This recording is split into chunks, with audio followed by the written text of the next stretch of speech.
Hello दोस्तों, मैं Neeraj sir hotspot 61 में आप सभी का स्वागत करता हूं। और कल मैं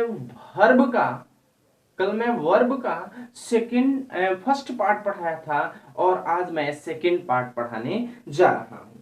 मैं आज वर्ब का सेकंड पार्ट पढ़ाने जा रहा हूं, जो कल तक हम डेफिनेशन और उसकी काइंड्स तक बताए थे, और उस काइंड्स को आज हम डिस्क्राइब करेंगे एक एक कर कर।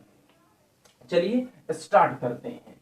तो आज का हम लोग का सबसे फर्स्ट काइंड्स है प्रिंसिपल। फर्स्ट जो है principal, PRINCIPAL,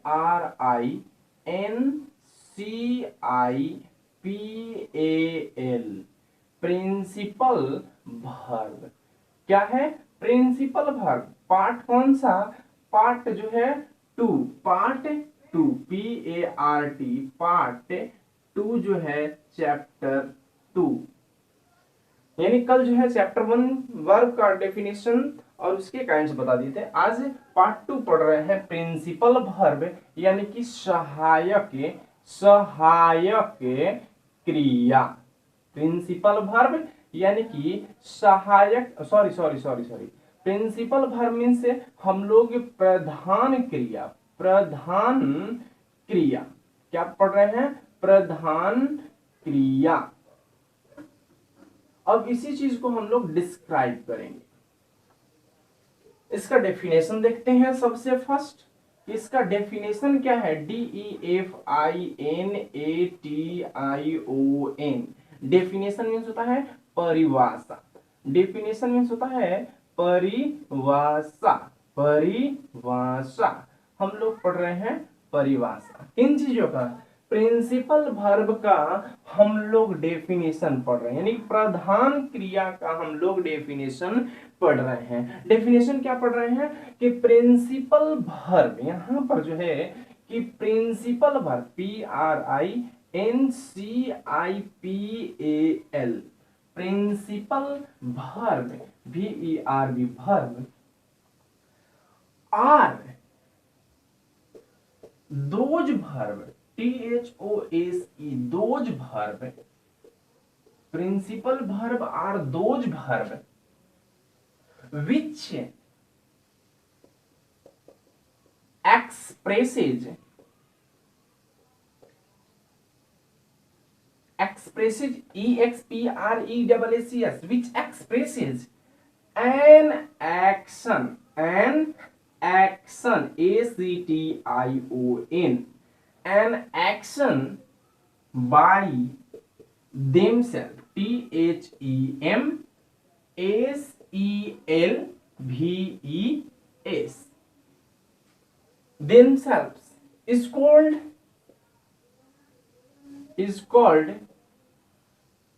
principal verb PRINCIPAL, principal verb VERB, principal verb.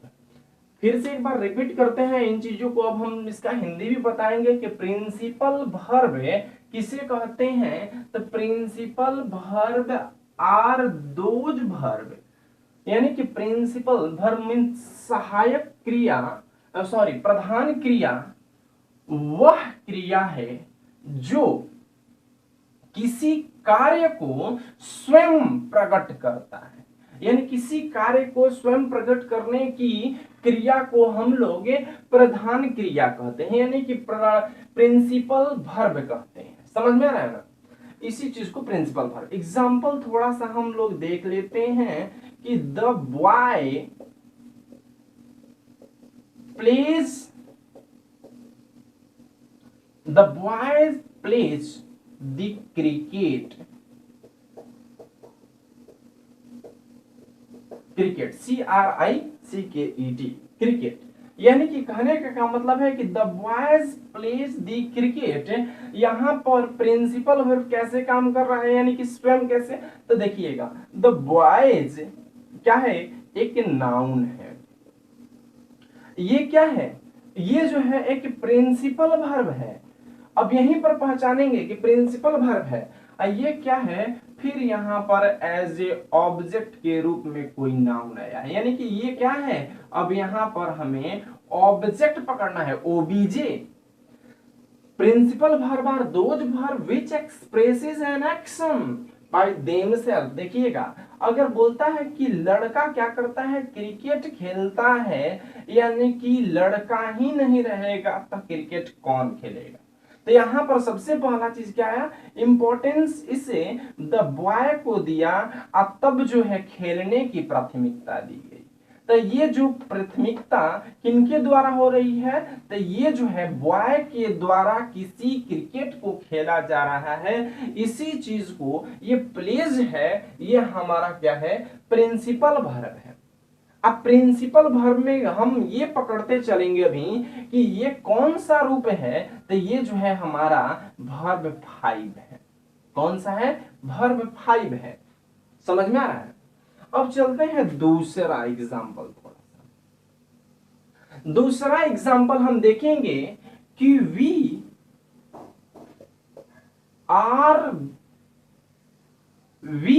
Goes to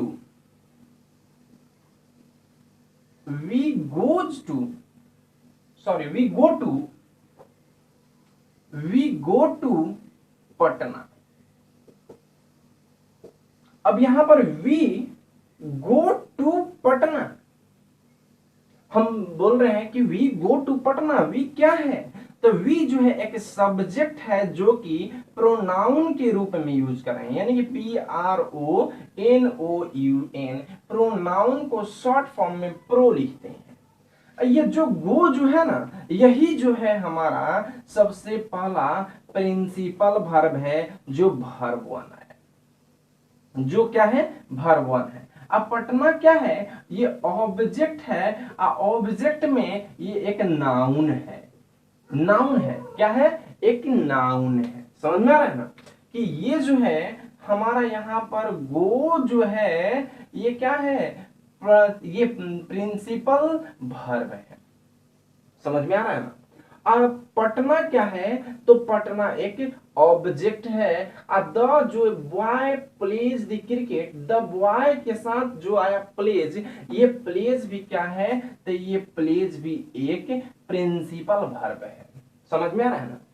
अब इसी के तहत हम और सारा एग्जाम्पल इसी के जैसे ले सकते हैं। तो थोड़ी सी देखते हैं कि प्रिंसिपल वर्ब की पहचान क्या है, यानी कि कहने का मतलब कि इसका एक नोट जो है इंपॉर्टेंट पार्ट में थोड़ी सी, कि हम लिखते हैं कि जितना भी अगर जिसमें जो verb 1, verb 2, verb 3, verb 4, verb 5, ये सब जितने हैं, ये टोटल जो है क्या है, प्रिंसिपल वर्ब है। ये क्या है, प्रिंसिपल वर्ब है। जैसे अब इसमें हम देखते हैं कि यहां पर वर्ब 2 क्या लगाता है, तो लगाएगा ईडी, लगाएगा ईएन लगा सकता है। वर्ब 3 सॉरी, ये जो है ईडी लगा सकता है। यहां पर भी क्या है, वर्ब 3 में लगाएगा ईडी, लगाएगा ईएन लगाएगा। वर्ब 4 में आईएनजी लगाएगा। वर्ब 5 में एस या ईएस लगाएगा। समझ में आ रहा है ना। चलिए आगे की ओर चलते हैं। अब इन्हीं के द्वारा देखिए यहां पर पहचाने थे कि ये वर्ब 1 है, और यहां पर क्या है, ये वर्ब 5 है। यहां पर वर्ब 1 है, और यही वर्ब यहां पर प्लेस जो दिया हुआ है वो वर्ब 5 है। समझ में आ रहा है ना।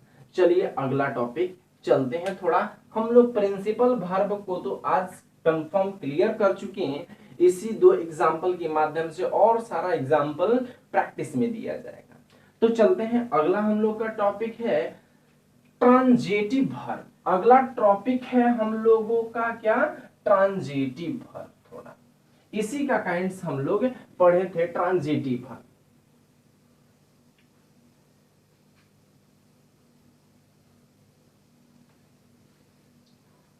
चलते हैं अगला, ट्रांजिटिव वर्ब इसका काइंड्स है। इसका काइंड्स जो है transitive verb, TRANSITIVE, transitive verb, VERB। यानी कि हम लोग ट्रांजिटिव वर्ब मीन्स सकर्मक क्रिया, ट्रांजिटिव वर्ब मीन्स सकर्मक क्रिया की बात करते हैं, यानी कि सकर्मक क्रिया, सकर्मक क्रिया हम लोग अब पढ़ेंगे। बोलता है सकर्मक क्रिया क्या कि ट्रांजिटिव वर्ब यानी कि ये verb which requires an object.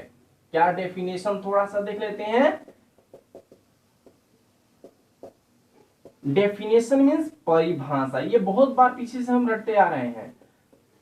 परिभाषा, डेफिनेशन मीन्स परिभाषा। अब इस परिभाषा को लिखते हैं कि ए वर्ब क्या, a verb which requires, WHICH, which requires, REQUIRES,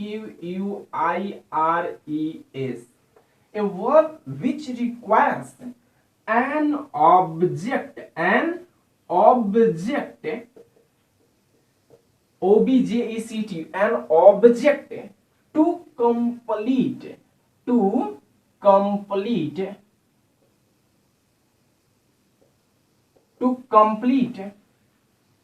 it sends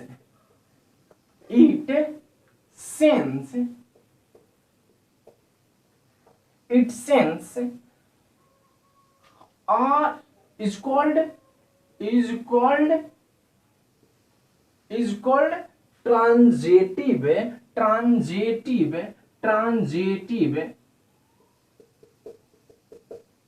transitive verb. फिर से देख लेते हैं एक बार क्या कि a verb which requires an object। क्या पढ़ते हैं, a verb which requires an object to complete its sense is called transitive verb। इसका हिंदी देख लीजिए, यानी कि वह भर्व जो क्या करता है, किसी भी कर्म की यानी कि ऑब्जेक्ट की जरूरत पड़ती है उन्हें, और उसके बाद किसी सेंटेंस को, किसी वाक्य को पूर्ण रूप से सेंस देता है, उसका अर्थ निकालता है, तभी उन चीजों को हम लोग ट्रांजिटिव वर्ब बोलते हैं। यानी कि विदाउट, बिना ऑब्जेक्ट के उसका कोई सेंस नहीं निकलेगा, तो उन्हीं चीजों को हम लोग ट्रांजिटिव वर्ब नहीं बोलेंगे। अगर ऑब्जेक्ट की माध्यम से किसी सेंटेंस का अगर सेंस निकल जा रहा है, अर्थ निकल जा रहा है, तो वही जो है वाक्य क्या है, ट्रांजिटिव वर्ब है। समझ में आ रहा है ना। तो चलते हैं अगला एग्जाम्पल। अगला जो है हम एग्जाम्पल के माध्यम से लेते हैं कि the boys killed by Ram. यहां पर देखिएगा, the boys killed by Ram जो है, ये हमारा क्या बता रहा है कि ये जो है ऑब्जेक्ट है, यानी कि कोई लड़का जो है राम के द्वारा मारा जा रहा है। समझ में आ रहा है ना। वही चीज जो है हम लोग यहां पर देख रहे हैं कि ये क्या है, एक ऑब्जेक्ट है, यानी कि ओबीजे है, ऑब्जेक्ट है। क्या है, ओबीजे यानी ऑब्जेक्ट है। ये बाय क्या है, तो एक प्रीपोजिशन है। और यहां पर किल्ड क्या है, तो किल्ड इससे पहले जस्ट बताए थे कि किल्ड जिसमें ईडी लगा है, क्या लगा है, ईडी लगा है, यानी कि वर्ब 3 है। अब वर्ब 3 में मेन वर्ब है, या इसे हम लोग प्रिंसिपल वर्ब भी कह सकते हैं, इसे हम फुल वर्ब भी कह सकते हैं, और ये वर्ब 3 है। ये तो जान गए ना आप बहुत अच्छी तरह से क्या कि main verb, full verb, principal verb, ये क्या है, हमारा अब रूप में बात करेंगे, इसका फॉर्म में बात करेंगे तो ये वर्ब 3 है। समझ में आया ना। अगला जो है ये द बॉयज जो है ये हमारा नाउन है, यानी कि संज्ञा है एज ए सब्जेक्ट के रूप में, यानी SUBJECT सब्जेक्ट के रूप में ये काम कर रहा है। सब्जेक्ट के रूप में ये काम कर रहा है इसी चीज को। जैसे देखिएगा the boys killed by Ram, यानी कि जब रामे नहीं रहता तो लड़का जो है किसके द्वारा मारा जाता, यानी कि राम जो है यहां पर एज ए ऑब्जेक्ट के रूप में इस सेंटेंस में, इस वाक्य में बहुत ज्यादा मायने रखता है। समझ में आ रहा है ना। उसी तरह से हम लोग अगला एग्जाम्पल भी थोड़ी सी देख लेते हैं। ये तो आपको सब कंफर्म हो चुका है, क्लियर हो चुका है, आप सब लोग समझ रहे हैं ना। अब हम लोग देखते हैं ए मैन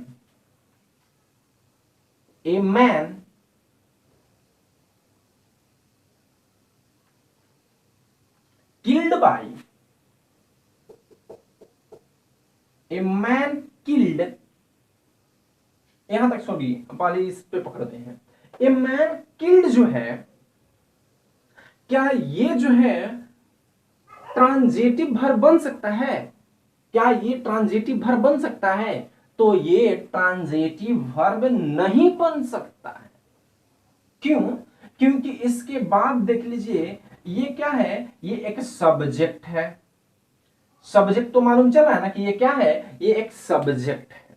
यानी सब्जेक्ट मीन्स आप लोग पकड़ लीजिए ये क्या है, सब्जेक्ट मीन्स होता है कर्ता।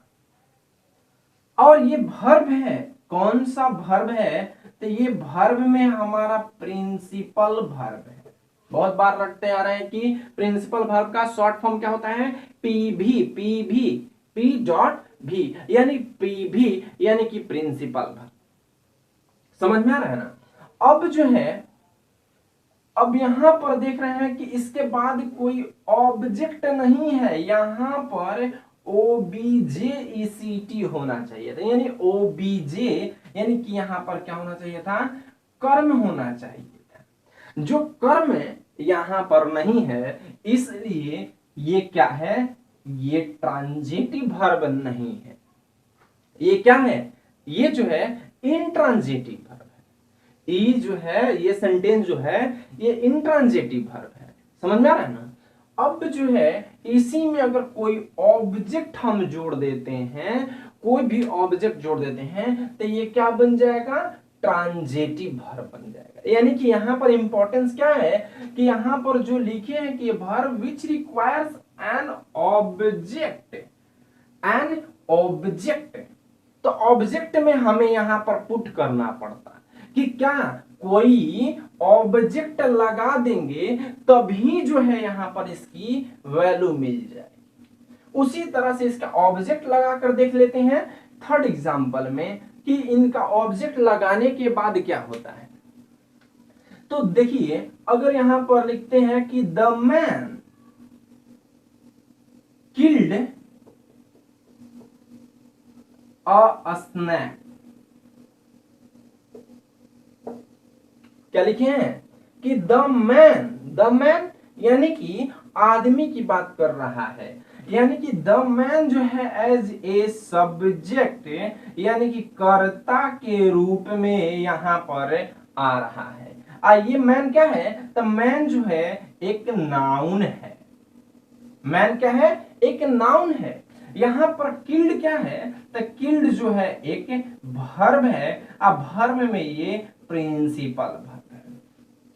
ठीक जो है इसी के बाद ये क्या है, एक ऑब्जेक्ट है, यानी कि कर्म है। क्या है, कर्म है। जैसे ही कर्म आ जा रहा है इस वाक्य में, तो इस सेंटेंस को परिपूर्ण रूप से एकदम कंप्लीट कर दे रहा है। तो इसी चीज को हम लोग बोलते हैं क्या, ट्रांजिटिव वर्ब बोलते हैं।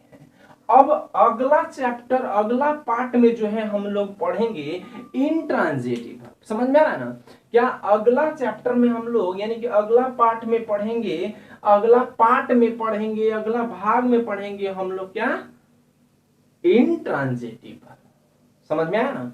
तो जितना पढ़ाया जा रहा है उतना आप घर पर बैठकर बहुत अच्छी तरह से इस लॉकडाउन में तैयारी कीजिए, बहुत विस्तृत दिया रहा है। इसके बाद जो है इंट्रांजिटिव वर्ब पढ़ा लेंगे कल, तो उसके पहले फिर चलेंगे ट्रांजिटिव वर्ब पढ़ेंगे। ट्रांजिटिव वर्ब में 3 काइंड्स लिखवाए हैं, क्या क्या लिखवाए हैं बोलिएगा, monotransitive verb, ditransitive verb, complex transitive verb, यही ना लिखवाए हैं। Monotransitive verb, ditransitive verb और कॉम्प्लेक्स ट्रांजिटिव वर्ब। इन्हीं चीजों को हम लोग कल डिस्कस करेंगे, तब अगला टॉपिक जो होगा हमारा एक्सुलरी वर्ब पढ़ेंगे। समझ में आ रहा है ना। चलिए ठीक है, इतना तक समाप्त करते हैं। धन्यवाद।